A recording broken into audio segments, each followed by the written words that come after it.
April 30th, 1975, known as Black Sunday. That day, the North Vietnamese army took over Saigon, forcing the U.S. to abandon its embassy and evacuate more than 7,000 U.S. citizens and South Vietnamese allies by helicopter. Vietnam had now fallen to communists.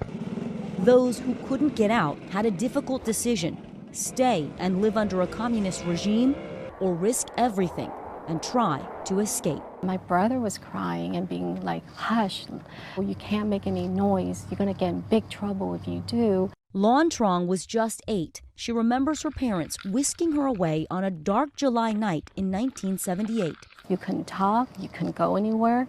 You just felt like something bad, horrible is going to happen, but you don't know what's going to happen next. I think that is the most terrifying thing for a child to go through. Lon's brothers An and Van Trong were 4 and 9 at the time.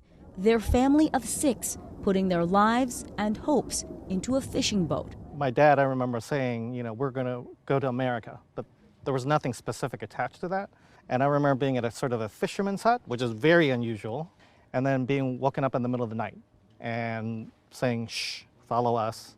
And we start walking through mud. And I remember just losing sandals. It was just slipping and sliding. We were put in the little boats, and they put little nets all over us to hide us. And all of a sudden, we started recognizing some of our relatives, our cousins and uncles. And then finally, like a boat came, and we all, started boarding it. That small fishing boat carried 51 people, including 18 children. It was headed to Malaysia, but after several days in the South China Sea, they were lost. And we were just floating. We weren't really going anywhere.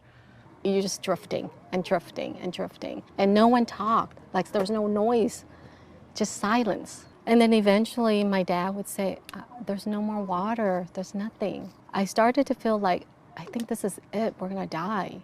The United Nations High Commission for Refugees estimates between 200 and 400,000 people died trying to escape Vietnam by boat. Their lives taken by storms, disease, starvation, and pirates. I do remember other ships had passed us, and I think they threw oranges over the side and just kept going. If you're on a boat, no water, no food, the engine died, there's a storm on the horizon, and it's inevitable that you would not survive. As the boat came closer and closer, you could see there was a lot of people on the boat. Georg Pedersen was the 44-year-old chief mate on Gateway City, a container ship making her final voyage before being scrapped. George and the crew spotted the small fishing boat crammed with people. How much longer do you think they had? I don't know how much time, but they didn't have much time left, I'm sure of that. So you see this boat. Initially, your captain said, you can give them food and water, but we can't take them on. Yeah. What made you think we can't just give them food and water? We need to rescue them. Well, any human being can see that. You see, you have to realize too, is when you're out in the open sea, we all brothers and sisters. We all have to look out for one another. If somebody needs help, you give them help. But so many other big ships had passed them by. That happens. Yeah, that happens. When did you think you weren't going to die?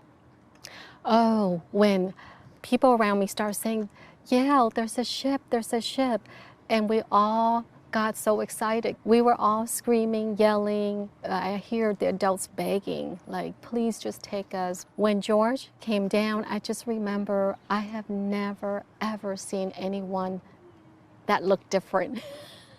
Here's this man that was so big and not Vietnamese. He's Danish. And I thought, oh my gosh, what is this? Like, I've never, ever seen anyone outside of our country before. I told the captain, I said, look, Captain, I recommend we can't leave them here. And he said, if we can't leave them here, we don't leave them here. The next couple of moments were, back and forth, talking, negotiating, and seeing for the first time huge men with blue eyes, big muscles, like literally carrying us, from the little boat up to the ship. George painstakingly worked with Quat Nguyen, a Vietnamese lawyer on the boat and the only one who spoke English, writing down everyone's name and birthday, creating a record that would be a roadmap to this reunion 44 years later. Yeah. No, you did it. Without you, we would not have been here.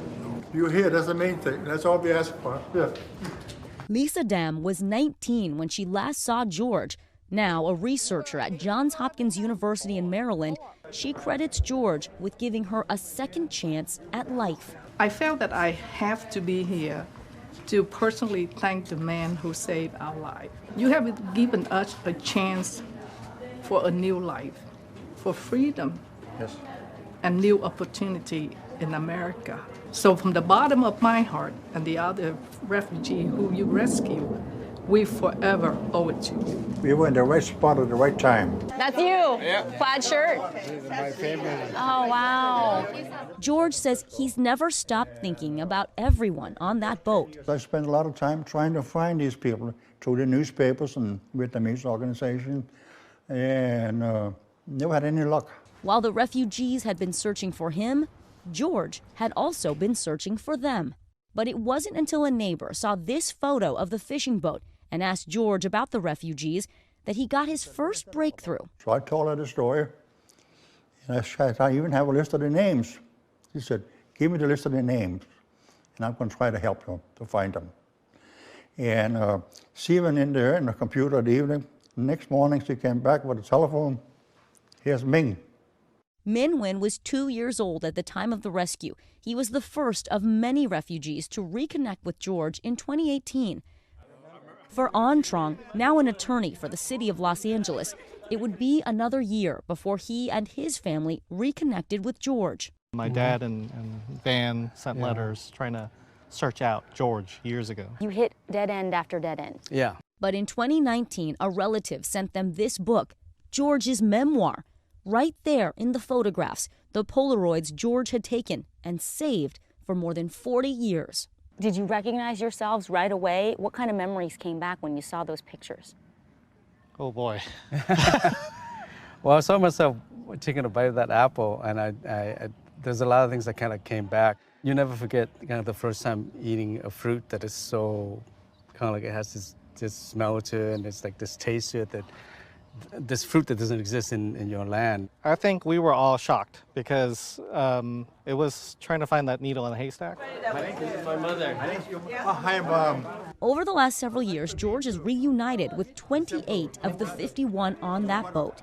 He's now 88 years old and hopes to know what happened to all of them.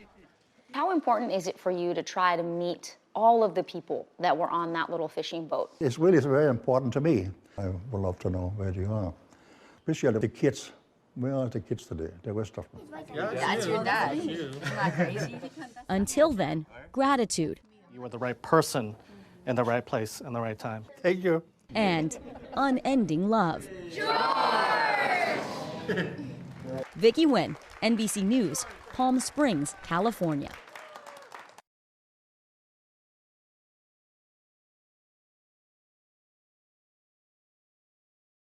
Thanks for watching our YouTube channel. Follow today's top stories and breaking news by downloading the NBC News app.